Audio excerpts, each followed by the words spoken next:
Bonjour, bonjour Dominique Lhuillier. Vous nous recevez chez vous et nous sommes vraiment ravis d'être en votre présence. Nous allons parler pour ce premier numéro d'un livre que vous avez écrit il y a un peu plus de 20 ans et c'est un livre Les placardisés des exclus dans l'entreprise. C'est un livre qui mérite d'être beaucoup plus connu et lu parce qu'il apporte énormément. Nous allons parler des salariés qui sont au travail, mais privés de travail. Ce livre, pourquoi vous l'avez écrit? Qu'est-ce qui vous a motivé? J'avais eu l'occasion d'intervenir dans un centre de formation d'une grande entreprise à la demande du médecin du travail qui me signalait que beaucoup de salariés n'allaient pas bien, elle était inquiète. Donc en faisant une sorte de diagnostic de ce qui se passait dans ce centre de formation, j'ai vu en entretien individuel énormément de gens. Et je dois dire que j'étais perplexe devant le fait qu'au moment des entretiens, ce qu'ils me disaient résonnait avec ce que j'entendais par ailleurs dans un tout autre monde, qui était celui de la prison, puisque j'ai travaillé en prison. Et je me disais, j'ai le sentiment d'avoir affaire à des personnes qui sont enfermées, empêchées, et qui ont l'impression d'une néantisation sociale, qui ont le sentiment qu'ils ne servent plus à rien, et surtout qui ne voient pas l'issue de cet enfermement. En fait, j'ai fini par comprendre assez vite, c'était l'époque où cette organisation avait décidé de fermer tous ses centres de formation et avait demandé donc aux salariés qui y travaillaient de se reclasser en interne. Donc il n'y avait plus d'élèves, il n'avait plus de clients, si je puis dire, dans les écoles de formation du Français de Navarre. Et en même temps, le temps qu'ils arrivent à se reclasser en interne pouvait être un temps assez long, d'autant qu'il y avait des métiers qui ne correspondaient en rien avec l'activité principale de cette entreprise. Donc je me suis dit quand même, j'ai eu à ce moment-là la rencontre avec la souffrance majeure du placardisé, alors que ça me paraissait en complet décalage avec le stéréotype habituel du placardisé, placard doré, enfin voilà, être payé à ne rien faire, voilà un beau programme, il se la coule douce pendant que d'autres s'échinent au travail avec l'intensification du travail, la surcharge de travail. En fait, je voyais bien que c'est une situation totalement insoutenable, préjudiciable à la vie, à la santé. Et je me suis dit, mais finalement, comme de manière très fréquente, j'entendais dire oui, mais les placardisés, c'est des fonctionnaires. Je me disais, mais les personnes que j'ai rencontrées ne sont pas des fonctionnaires. Enfin, il y a trop de discordance entre l'image qu'on a et la réalité de la diversité de ces situations. Oui, parce que ça touche aussi bien des fonctionnaires, donc les services publics, que l'entreprise privée. Alors que ce qui est curieux, c'est que dans ces deux univers-là, il y a une recherche, les ressources sont rares, nous dit-on, il y a une recherche de la performance, et pourtant ces deux types d'organisations produisent des gens sans travail, produisent des gens qui sont comme désocialisés au travail. Oui, c'est le paradoxe, c'est-à-dire qu'on a les discours autour de la rationalisation et de l'impératif de contrôle des dépenses, y compris salariales, et en même temps, effectivement, il y a des pratiques, et on le voit à plein de niveaux, qui sont complètement en discordance avec ce qui est affiché. Le placardisé, effectivement, c'est une aberration d'un point de vue ne serait-ce que humain, évidemment, mais économique aussi. Ça n'a pas de sens de payer quelqu'un à ne rien faire. Mais en rencontrant plusieurs, alors à l'époque j'ai dû faire une centaine d'entretiens, mais je continue à travailler sur cette question de la santé au travail. Et je n'arrête pas de retrouver cette question de la placardisation. C'est pas une question datée. Elle est toujours éminemment actuelle. Elle l'est même peut-être de plus en plus. Au bout d'un moment, je me suis dit, mais finalement, il y a un lien entre le chômage de l'intérieur, les placardisés, Et le chômage de l'extérieur, le chômeur, au sens où on l'entend habituellement, le demandeur d'emploi, ils sont tous les deux confrontés donc à l'absence de travail. Ils n'ont plus de tâches, ils n'ont plus de mission, ils n'ont plus rien à faire. On leur donne rien à faire. Mais il y en a un qui est maintenu dans son emploi et l'autre qui a perdu son emploi. Donc c'est vrai que c'est des situations différentes. Mais l'aberration peut s'expliquer parce que en fait la mise au placard peut poursuivre plusieurs objectifs. Je pense qu'il y a deux grands types de placardisés, si je peux dire, qui se définissent pas du tout par des traits personnels ou même des traits professionnels. Simplement, ils rentrent dans deux grandes catégories. La catégorie des nuisibles. Alors là, on va retrouver évidemment en première loge les syndicalistes. On va retrouver les fortes têtes. On va trouver ceux qui ne manifestent pas l'adhésion attendue aux orientations qui sont données. Ou parfois même ceux qui ont accès à des informations qui sont des informations sensibles. Et quand on n'est plus sûr de leur loyauté, ils deviennent très vite potentiellement nuisibles. Et puis il y a une autre grande catégorie majeure, c'est les inutiles.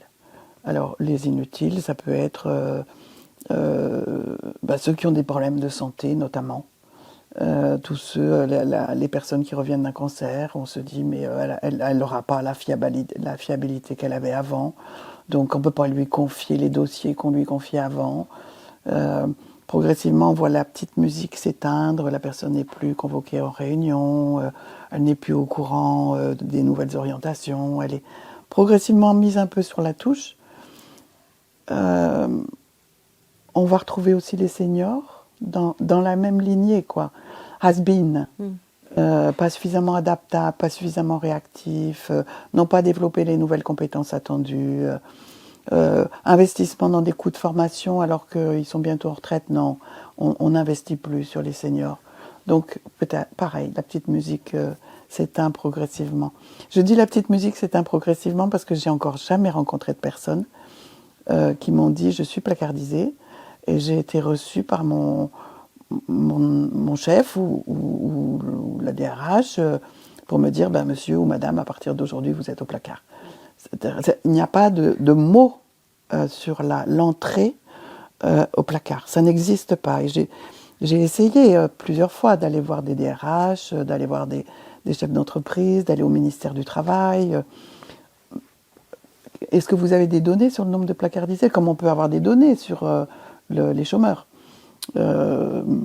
Pourcentage, hommes, femmes, tranche d'âge, métier, etc. Sur les placardisés, c'est le silence total. Oui.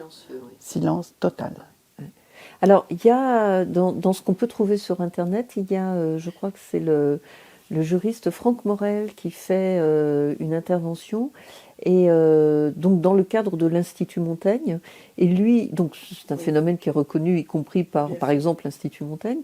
Alors lui, il fait le lien avec l'âge des salariés, et il estime que ça concerne environ 200 000 personnes. Je pense qu'il parle de l'entreprise privée. Il estime, alors je ne sais pas comment il a fait cette estimation, mais il estime que ça concerne 200 000 personnes en France tous les ans qui sont en situation d'être sans travail et dans l'entreprise. Alors, bon. Donc c'est pas un phénomène négligeable. Oui, puis je pense que, je fais l'hypothèse que ça ne tient pas compte des fonctionnaires, parce que 200 000 personnes c'est très peu par rapport à l'étendue. Il y a quand même une situation particulière pour ce qui concerne les fonctionnaires, c'est que autant, par exemple, on peut licencier dans le public. Alors, le licenciement, il y a différents types de licenciements. Par exemple, le licenciement pour inaptitude si vous avez des problèmes de santé. Mais dans la fonction publique, on licencie encore très peu. Ça ne veut pas dire pour autant que tous les salariés de la fonction publique sont en activité professionnelle. Ils sont certes en emploi. Alors, c'est quelque chose sans doute qui évolue au fur et à mesure qu'on voit s'accroître le nombre de CDD.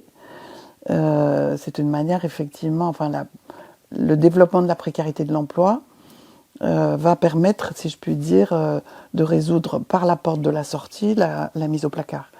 Mais tous ceux qui ont des CDI ou a fortiori bien sûr des contrats de fonctionnaires, ma foi, si on veut se débarrasser de la personne, il faut l'acculer à la démission. Et acculer un fonctionnaire à la démission, c'est très compliqué. On l'a bien vu à France Télécom. Pour qu'un fonctionnaire démissionne, et on le voit chez les policiers, où il y a aussi énormément de suicides, tentatives de suicide. On le voit. C'est très compliqué pour les fonctionnaires de démissionner. Du coup, le recours à la placardisation longue durée est fréquente. Oui, dans le livre, vous expliquez même qu'il y a des structures, je crois que c'est dans le secteur des collectivités territoriales, qui ont été créées pour rattacher les fonctionnaires de façon, alors où ils sont censés se retrouver eux-mêmes des affectations, de façon à gérer ces salariés, fonctionnaires des collectivités territoriales dont on ne veut plus dans leur collectivité d'origine. Oui. Et donc, mais ils peuvent rester assez longtemps rattachés à cette espèce j'allais dire de cluster, de département et où ils restent sans travail. Donc, oui, dans la fonction publique en général, la gestion des ressources humaines est quand même pour le moins problématique à plein de points de vue, et notamment pour ce qui concerne la gestion prévisionnelle des emplois et des compétences. Je prends l'exemple de nombreux métiers de la fonction publique dont on le sait, enfin toutes les études l'attestent, qu'avec l'avancée en âge, l'exercice de ces métiers va être extrêmement compliqué. On a le sentiment que la difficulté à anticiper, on a aussi dans la fonction publique territoriale ce qu'on a appelé des recrutements sociaux. Voilà. Donc, il y a parfois d'ailleurs des surrecrutements pour des questions plus électorales qu'autre chose.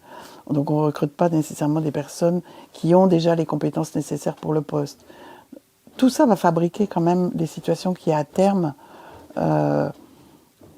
vont faire le lit d'une désinsertion professionnelle progressive jusqu'à la mise sur la touche. Donc, mais c'est une question qui concerne toute la fonction publique. Enfin, les préfets, par exemple, dans le statut des préfets, il y a le statut du préfet hors cadre. Le préfet hors cadre, c'est un préfet au placard. C'est un préfet qui a été démis de la mission qui lui a été confiée à un moment donné et qui se retrouve en attente d'une nouvelle affectation. Mais l'attente peut durer longtemps. Et à chaque... alors c'est vrai... Dans la haute fonction publique, c'est vrai dans la fonction publique territoriale, c'est-à-dire ce mélange des questions, on va dire, professionnelles avec des questions politiques. Quand vous avez un gouvernement de gauche qui arrive, tous les préfets hors cadre de gauche qui étaient au placard sortent du placard pendant que d'autres de droite vont au placard. Bon, ce mouvement-là, on le retrouve aux différents niveaux, jusqu'à la secrétaire. C'est-à-dire, il faut sortir de l'idée que les placards, c'est des placards dorés de 4 sup. Non, parce que finalement, tous les collaborateurs qui ont travaillé avec ceux qui ont été écartés sont écartés eux-mêmes. Et peut-être ce qu'il faut redire, c'est que la placardisation, ça conduit à une déprofessionnalisation. Et ça a des conséquences, bon, évidemment pour le salarié, parce que quand on ne travaille pas, on perd aussi des compétences, mais ça a aussi des conséquences sur la santé. Je crois que vous alertez dans le livre, et ça, on n'a pas encore réussi véritablement à alerter les entreprises, le ministère du Travail, sur ces questions-là. C'est quelque chose qui n'est pas traité en fait. Non, mais de manière générale, je dirais que tous ceux qui se voient retirer le travail, tous ceux qui sont privés de travail, font l'objet d'une attention nulle. J'en veux pour preuve, par exemple, le peu de travaux de recherche qu'on a sur la santé des chômeurs. Il y a beaucoup de travaux sur la santé des personnes qui sont en emploi. Énormément aujourd'hui quand même. On a accumulé des tas de connaissances qui peuvent servir en matière préventive notamment, même si on voit bien que la prévention peine encore beaucoup.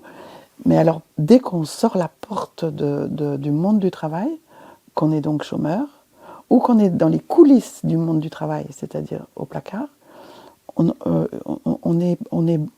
sort du champ de vision. Et du coup, le peu d'attention conduit aussi sans doute, dans le même temps, à complètement sous-estimer l'impact en perte de compétences. On retrouve ça chez les chômeurs. Plus le chômage dure, plus le placard dure, plus on perd en compétences. On n'a plus la stimulation à l'entretien de ses compétences, à l'actualisation de ses compétences, à l'acquisition de nouvelles compétences quand on est en emploi, parce que le monde change, donc les situations changent, les services, les méthodes, donc on avance avec tout le monde dans ce mouvement-là. Quand on est mis sur la touche, on n'avance plus, on tourne en rond. On est massivement fragilisé du côté de la confiance en soi.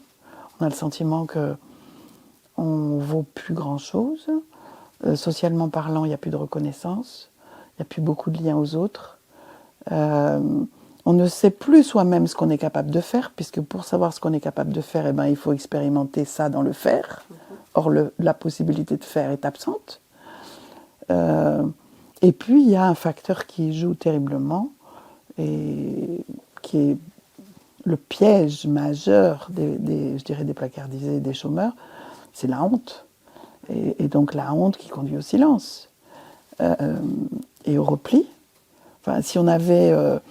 je me souviens de placardisés qui me disaient « j'étais voir le médecin du travail, parce que je me suis quand même décidée à signaler ma situation. Jusqu'à maintenant, je me suis tue, j'ai attendu, je me suis dit, mais ça va pas durer, il va bien se passer quelque chose, et puis les mois passent. Là, ça fait maintenant 2 ans que ça dure, c'est plus possible. Je vais voir le médecin du travail, qui me dit, ah, mais monsieur, il faut quand même que je vous dise, évidemment, je ne peux donner aucun nom, mais il y a un nombre considérable de placardisés dans l'entreprise. Et tout d'un coup, révélation, quoi, c'est-à-dire, c'est plus mon problème personnel, c'est pas moi qui fautais, c'est pas moi qui suis déficient, c'est pas moi qui ne suis plus dans l'air du temps, c'est une politique d'entreprise que de reléguer, alors soit pour faire démissionner, ou de reléguer pour maintenir l'ordre. Ça, j'ai vu aussi des situations où on a par exemple un responsable de service qui est placardisé et qui est dans le bureau à côté du nouveau chef de service qui a été nommé. Et l'image de son prédécesseur est comme une épée de Damoclès. Exactement, ça permet d'assurer une discipline. Voilà. Et alors, dans le livre, vous abordez à la fin... Juste peut-être pour terminer, parce que je pense qu'il y a encore... j'ai pas pensé à évoquer ça, mais c'est très important. Il y a la placardisation individuelle, par exemple dans le schéma que j'ai invoqué. En général, rien n'est dit, et la personne se sent reléguée, donc elle est isolée, donc elle n'a aucunement la possibilité de repérer qu'elle n'est pas la seule visée dans ces mouvements-là. Mais il y a aussi des placardisations collectives. Il y a aussi des placardisations collectives. Dans l'exemple que je donnais de ce centre de formation qui ferme, il est fermé, donc il n'y a plus d'activité, mais tous les gens vont venir travailler, tous les gens qui travaillent dans ce centre tous les jours pour ne pas travailler, en attendant d'être mutés, de trouver une affectation ailleurs. Il y a aussi tous ceux, les délocalisations. Quand on ferme un atelier, il y a ceux qui acceptent de partir, et puis il y a ceux qui ne peuvent pas partir. Et ils peuvent rester des mois pour venir travailler, sans pouvoir travailler, dans des ateliers où on a déjà retiré les machines.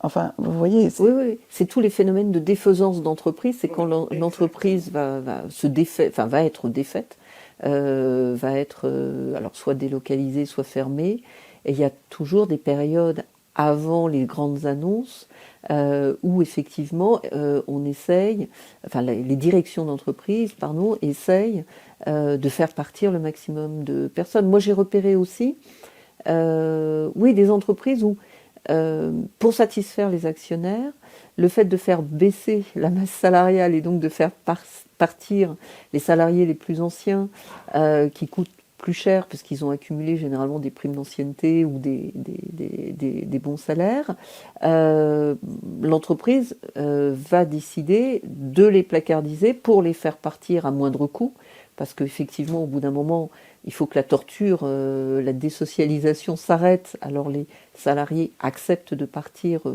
coûte que coûte, et sans dénoncer forcément leur situation. Donc ça participe d'une forme de gestion d'entreprise, mais qui va à l'inverse de cette fameuse dynamique d'entreprise où on est censé tous, dans les entreprises privées, mais aussi maintenant dans le service public, être performants et, voilà, et être dans une dynamique de production. On constate ça, voilà. Et donc il y a plein de raisons pour que finalement la placardisation s'installe. Alors, bon, c'est pas uniquement la problématique avec une hiérarchie, ça peut être une pratique. Non, il y a une diversité de processus qui contribuent à fabriquer des placards. Après, les personnes arrivent au placard sans que rien ne soit dit sur le pourquoi. Donc elles sont dans un premier temps désorientées, en attente. La honte gagne. On s'adresse de moins en moins à elles.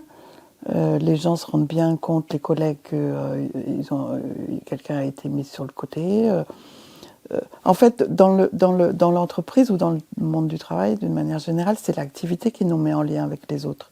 C'est-à-dire, et du coup, quand il n'y a plus d'activité, le lien se perd. Quand vous rencontrez quelqu'un dans l'ascenseur ou autour de la machine à café, on parle de quoi? On parle de boulot. Mais si vous n'avez plus de boulot, vous rasez les murs et vous ne prenez plus l'ascenseur et vous n'allez plus à la pause café. Enfin, cet évitement au dévoilement d'une situation qui est considérée comme honteuse. Parce que oui, il y a de la honte à être payé, à recevoir sans pouvoir rendre. C'est quelque chose qu'on connaît depuis longtemps. C'est aussi tous les gens qui vivent des minima sociaux. C'est toujours douloureux de recevoir sans pouvoir rendre. On y perd. On y perd en reconnaissance, en estime de soi, en validation sociale. Et on finit par être un fantôme dans cette affaire. Un fantôme qui peut voir sa santé se dégrader, mais vraiment massivement.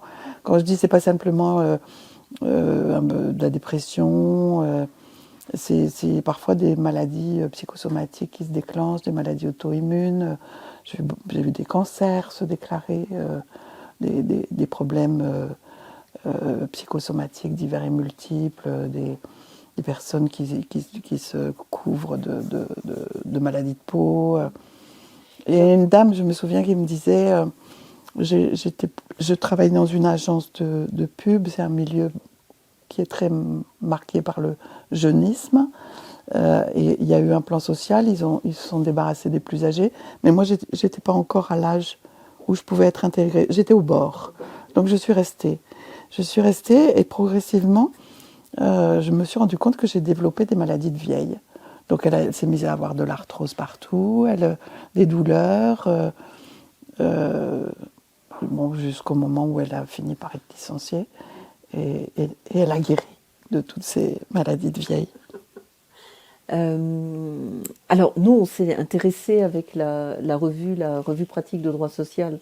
On s'est intéressé à la placardisation et on a demandé au professeur Luc de Montvallon de nous faire une étude sur les moyens de réagir. Alors il y a des moyens juridiques, hein, là c'est de la technique juridique, on peut monter des dossiers, et voilà. Mais avant ça, il faut avoir conscience du fait qu'on est placardisé, comme vous le dites, que c'est pas de sa faute. Et ça,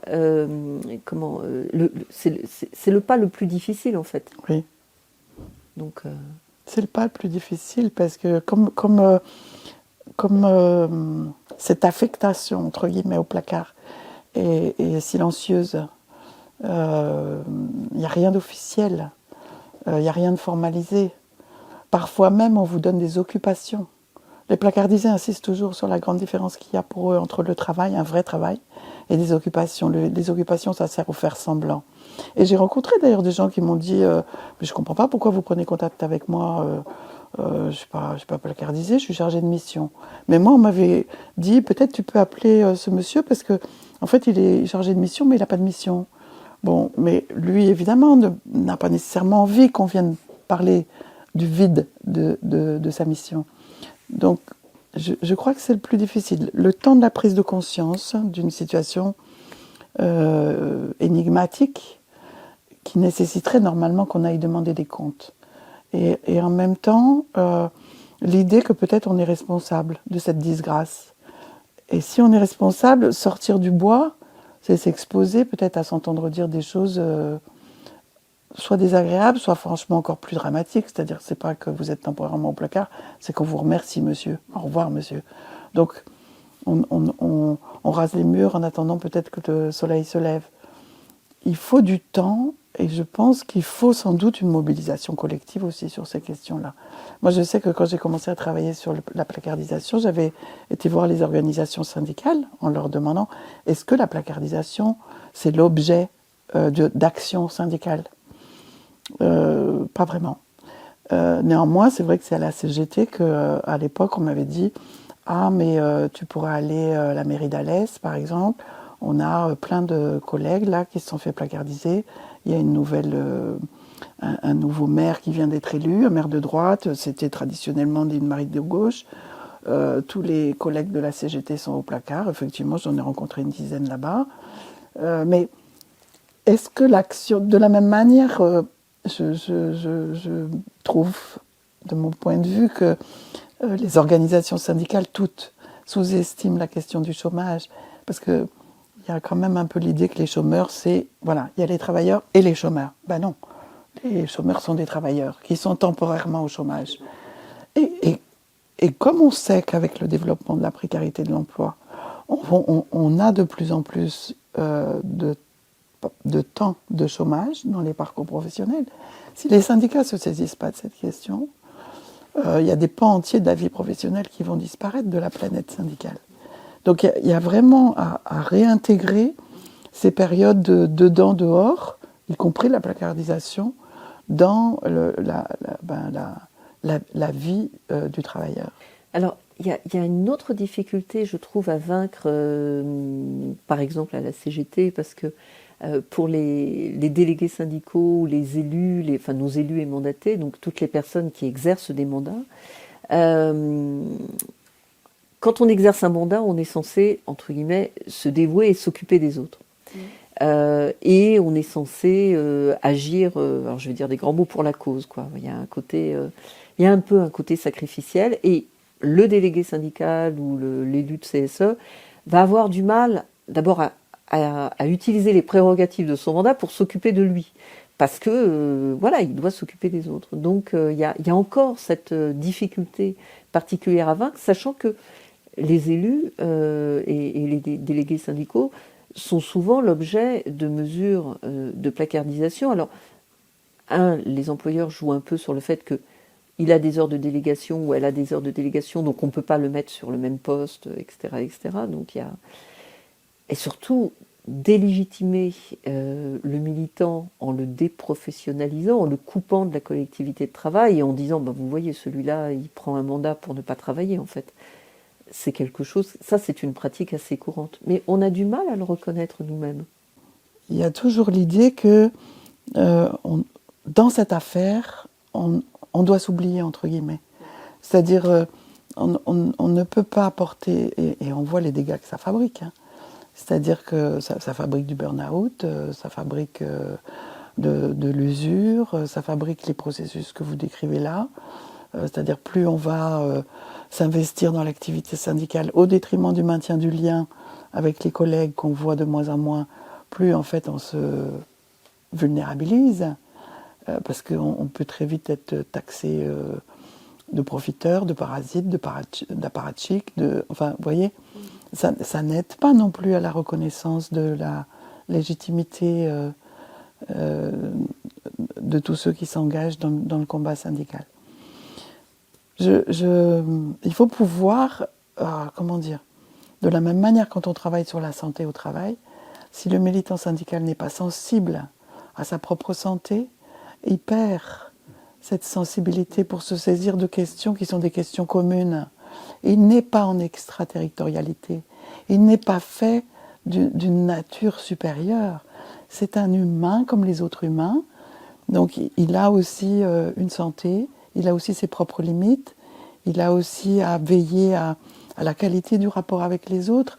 On ne peut pas à la fois prôner le maintien des collectifs de travail et en même temps ne pas soi-même être intégré dans la construction de son propre collectif de travail qui ne peut pas être que le collectif syndical. Sinon le collectif syndical va se désarticuler du collectif de travail. Donc je me dis toujours que la compétence syndicale se construit aussi dans la réflexivité sur sa propre expérience de travailleur et de syndicaliste. Si je veux éprouver ce que les gens éprouvent, il faut que je sois attentif à ce que je vis. Je vois bien que je suis dans un processus de placardisation, puisque je gêne, je dérange. Je ne suis pas le seul à être placardisé. Si je suis placardisé en tant que syndicaliste, ça veut dire que dans la boîte, il y a beaucoup d'autres placardisés. Donc sortons de l'individualisation du placard. Le placard, c'est un problème collectif, c'est un problème organisationnel, c'est pas un problème individuel. Alors oui, donc à la fin de votre livre, donc vous vous orientez, enfin vous nous donnez des pistes pour sortir des... Oui, parce que ce que vous dites est très juste, quoi. C'est-à-dire quand on arrive jusqu'à la porte, d'un juriste conseil, c'est que déjà on a réussi un processus de sortie du placard d'une certaine manière. Je fais l'hypothèse qu'une fois encore, comme toujours, c'est le collectif qui va permettre d'aller vers l'action. Parce que l'action individuelle, elle est toujours plus difficile, elle est plus tâtonnante, elle est plus ambivalente. J'y vais pas. J'ai les informations, j'ai les réseaux.